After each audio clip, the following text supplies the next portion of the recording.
Halo semua, kembali lagi di Arsitektur Pertahanan. Kali ini kami akan membahas mengenai Keraton Yogyakarta. Bersama saya Scholastica Virginia Audrey NPM 84, dengan rekan saya Rina Maya Safira NPM 68, dan Francisca Salsabila NPM 86. Selamat menikmati. Pertama, kita akan membahas bagaimana proses membangunnya Keraton Yogyakarta ini.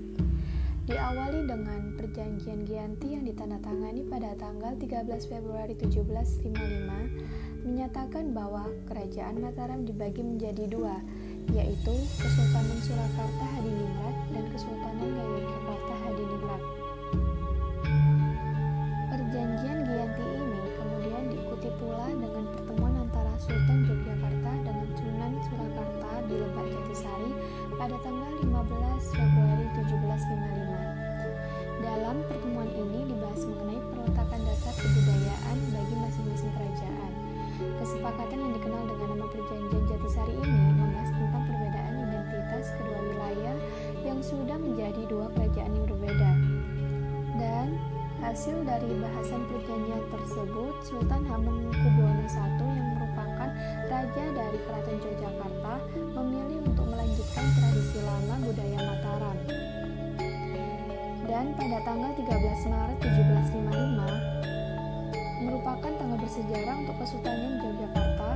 Pada tanggal inilah proklamasi atau Hadening Nagari Yogyakarta Hadiningrat dikumandangkan. Selanjutnya Sultan Hamengkubuwono I memulai pembangunan Keraton Yogyakarta pada tanggal 9 Oktober 1755. Proses pembangunan berlangsung hampir 1 tahun. Selama proses pembangunan tersebut, Sri Sultan Hamengkubuwono I beserta keluarga tinggal di Pesanggarahan Ambar Katawang. Sri Sultan Hamengkubuwono I beserta keluarga dan para pengikutnya memasuki Keraton Yogyakarta pada tanggal 7 Oktober 1756. Lalu, pada tahun 1769 mulai ditambahkan bangunan Bangsal Prabayaksa dan Siti Hinggilor. Bangsal Prabayaksa digunakan sebagai tempat pertunjukan wayang kulit dan latihan menari tari klasik. Bangsal Prabayaksa dipakai untuk parakan bagi putri keraton apabila di keraton akan mengadakan hajatan. Dan Siti Hinggilor merupakan tempat resmi kedudukan sultan saat miyos dan siniwaka. Miyos adalah kondisi di mana sultan beserta pengiringnya meninggalkan kediamannya, sedangkan siniwaka adalah ketika sultan menghadampar atau duduk di singgasana. Dan pada tahun 1896 ditambahkan bangunan Bangsal Pagelaran.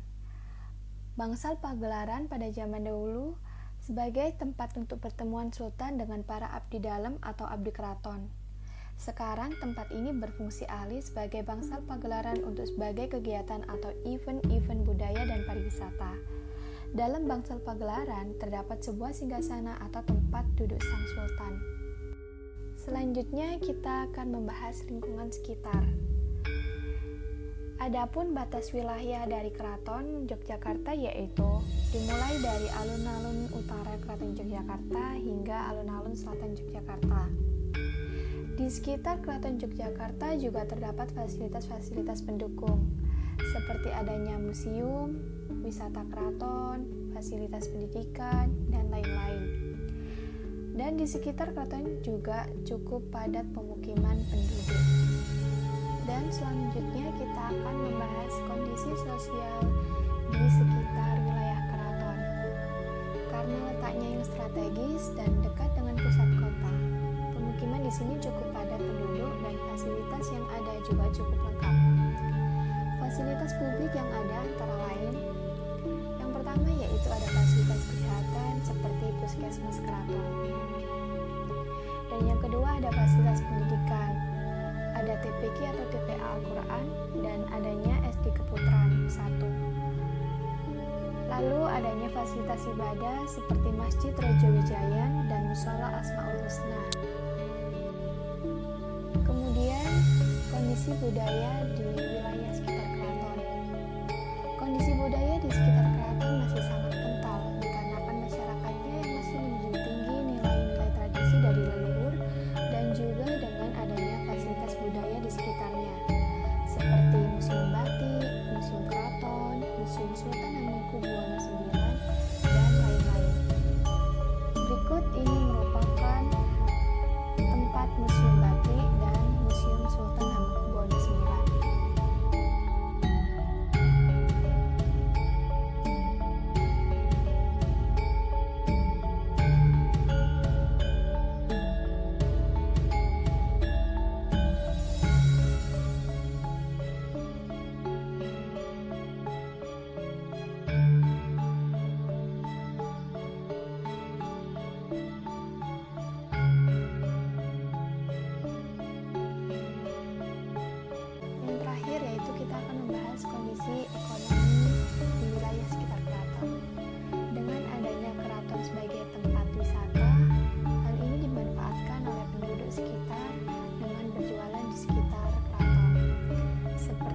tata ruang daerah ini memiliki keistimewaan berupa garis lurus imajiner filosofis terbentang dari Gunung Merapi, Keraton hingga Laut Selatan.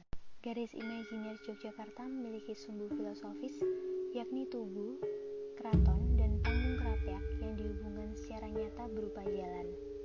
Sumbu filosofis itu melambangkan keseimbangan antara hubungan manusia dengan Tuhannya, manusia dengan sesama manusia, serta manusia. Hari sebelum Kesultanan ini berdiri, Sri Sultan Hamengkubuwono I telah menyiapkan konsep penataan kota yang demikian unik. Garis imajiner Yogyakarta membentuk garis linear, yang sama dengan organisasi ruang pada Keraton Yogyakarta. Selanjutnya, kita akan membahas material Keraton Yogyakarta. Yang pertama yaitu halaman yang ditutupi dengan pasir dari pantai selatan. Daun pintu terbuat dari kayu jati yang tebal. Kanopi beratap bambu dan bertiang bambu semakin berkembang. Bangunan ini beratap seng dan bertiang besi. Permukaan atap joglo berupa trapesium. Bahannya terbuat dari sirap, genting tanah maupun seng dan biasanya berwarna merah atau kelabu. Lantai biasanya terbuat dari batu pualam putih atau dari ubin bermotif. Kita akan membahas tentang ruang luar dari Keraton Yogyakarta. Dahulu bagian utama istana. Dari utara ke selatan dimulai dari Gapura Geladok di utara sampai di Pelengkung Nirboyo di selatan. Kini bagian-bagian utama Keraton Yogyakarta dari utara ke selatan adalah: yang pertama ada Gapura Geladak, Pamurakan. Kedua kompleks Alun-Alun Lor, Lapang Utara. Yang ketiga ada Masjid Gede. Yang keempat ada kompleks Pagelaran. Yang kelima ada kompleks Siti Hindiler. Yang keenam ada kompleks Kamandungan Ler. Yang ketujuh kompleks Sri Manganti. Kedelapan kompleks Kedaton. 9 kompleks Kamagangan.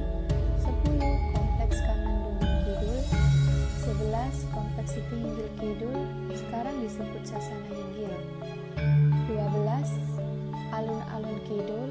Dan yang terakhir ada Pelengkung Nirbana yang biasa disebut Pelengkung Gading. Bagian-bagian sebelah utara Kedaton dengan sebelah selatannya boleh dikatakan simetris. Sebagian besar bangunan di utara kompleks Kedaton menghadap ke arah utara dan di sebelah selatan kompleks Kedaton menghadap ke sebelah selatan. Di daerah Kedaton sendiri, bangunan kebanyakan menghadap timur atau barat. Namun demikian ada bangunan yang menghadap ke arah lain. Selain bagian-bagian utama yang berporos utara selatan keraton juga memiliki bagian yang lain. Bagian tersebut antara lain adalah kompleks Pracimosono, kompleks Rotowijayan, kompleks Keraton Kilen, kompleks Taman Sari, dan kompleks Istana Putra Mahkota. Mula-mula Sawo Jajar, kemudian di dalam Mangkubumen. Di sekeliling keraton dan di dalamnya terdapat sistem pertahanan yang terdiri dari tembok atau dinding, cepuri, dan baluwerti. Di luar dinding tersebut ada beberapa bangunan yang terkait dengan keraton antara lain Tugu Pal Putih, Gedok Kerapiak, Dalam Kepatian atau Istana Perdana Menteri, dan Pasar Beringharjo.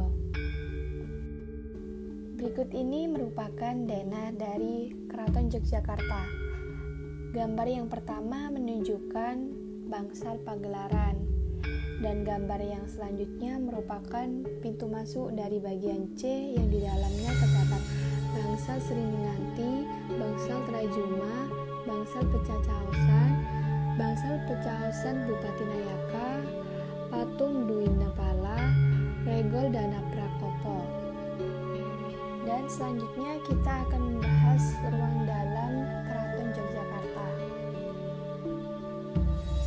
Dalam mengikuti arah orientasi kosmologis Keraton Jogja yaitu selatan utara atau laut selatan, Gunung Merapi dengan sumbu kosmis yang sama diperkuat dengan denah berbentuk simetris. Berikut merupakan denah dari ruang dalam Keraton Yogyakarta, yang di dalamnya berisi nomor 1 ada regol, nomor 2 ada rana, nomor 3 sumur, nomor 4 langgar, nomor 5 kuncung, nomor 6 kandang kuda, nomor 7 pendapa, nomor 8 mangkonan, dan nomor 9 seketeng, 10 peringgitan, 11 ada dalem, 12 sentong kiwo, 13 ada sentong tengah, 14 ada sentong kanan, dan 15 gancok, 16 dapur, dan pada bagian A terdapat halaman luar dan bagian B menunjukkan halaman dalam. Berikut ini merupakan visual dari dalam ruang Keraton Yogyakarta. Tata ruang. Terlihat pada gambar bahwa bagian-bagian dari Keraton Yogyakarta dimulai dari alun-alun lor sampai ke alun-alun kidul. Kawasan Keraton Yogyakarta Hadiningrat merupakan bangunan cagar budaya yang terdiri dari serangkaian ruang dan bangunan yang memiliki nama, fungsi, lingkup, serta vegetasi tertentu. Serangkaian ruang-ruang terbuka di dalam keraton disebut pelataran, dan setiap pelataran dihubungkan dengan regol atau gerbang yang merupakan pembatas antara pelataran satu dengan bagian-bagian utama Keraton Yogyakarta dari utara ke selatan adalah Gapura Geladak Pangurakan, Kompleks Alun-Alun Ler, dan Masjid Gede. Dilanjutkan ke Kompleks Pagelaran, Kompleks Siti Hinggil Ler, Kompleks Kamandungan Ler, Kompleks Sri Manganti, Kompleks Kedaton, hingga ke alun-alun kidul dan Pelengkung Nirbaya yang biasa disebut Pelengkung Gaya. Selain bagian-bagian utama yang berporos utara ke selatan, keraton juga memiliki bagian yang lain. Bagian tersebut salah satunya adalah Kompleks Taman Sari, di mana Taman Sari sudah dikenal oleh masyarakat Jogja sendiri maupun di luar Jogja.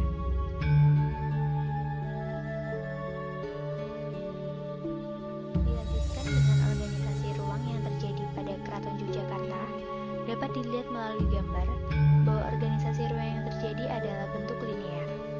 Kawasan inti di Keraton Yogyakarta tersusun dari 7 rangkaian pelataran, mulai dari alun-alun utara hingga alun-alun selatan.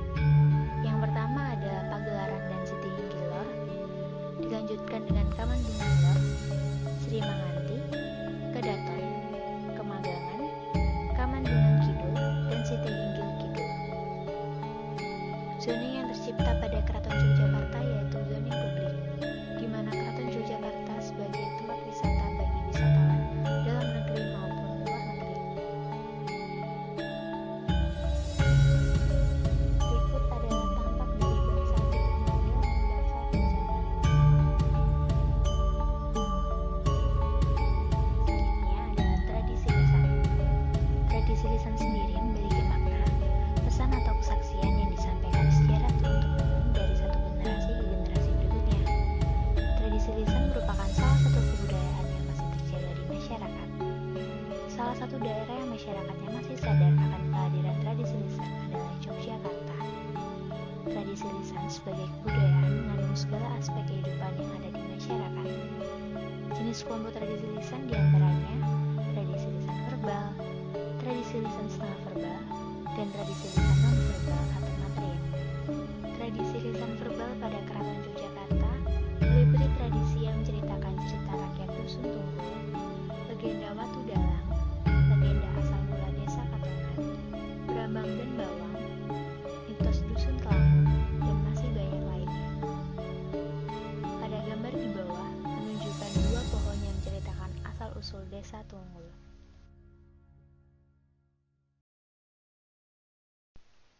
Tradisi lisan setengah verbal meliputi tradisi tentang jatilan, makbule kenduri, mitonia atau tingkeban, gumbrengan, permainan cubluk-cubluk suweng, dan masih banyak lainnya. Untuk jatilan dikenal sebagai tarian paling tua di Jawa, dikenal juga dengan nama Jaran Kepang, dan tarian ini mempertontonkan kegagahan seorang prajurit di medan perang. Sedangkan mitoni atau tingkeban adalah sebuah upacara bagi perempuan yang sedang hamil 7 bulan, dimandikan dengan air bunga setaman, gayungnya digunakan terbuat dari batok kelapa, dan siraman ini bertujuan untuk membersihkan secara lahir dan batin dari calon ibu dan bayi yang ada di dalam kandungannya. Untuk yang terakhir adalah tradisi lisan nonverbal atau material. Tradisi lisan nonverbal meliputi tradisi tentang batin pembuatan tempe dele, proses pembuatan tempe melanding, lego moro, dan masih banyak lagi. Berikut adalah contoh dari motif batik Gedang Sari, tempe melanding, lego moro, dan tempe dele. Perbedaan dari tempe melanding dan tempe dele adalah bahan dasarnya. Tempe melanding sendiri adalah proses perebusan biji melanding, sedangkan tempe dele menggunakan kedelai. Sedangkan untuk lego moro, sama seperti makanan yang sudah kita kenal yaitu lemper, di dalamnya berisi gincangan daging ayam, yang membedakannya hanya pada pembungkusnya. Lego moro diikat dengan tali bambu, sedangkan lemper tidak. Demikian penjelasan mengenai Keraton Yogyakarta. Kami mohon maaf jika ada kesalahan yang sengaja maupun tidak sengaja, dan kami berharap semoga apa yang sudah kami paparkan menambah wawasan bagi kita semua. Matur nuwun.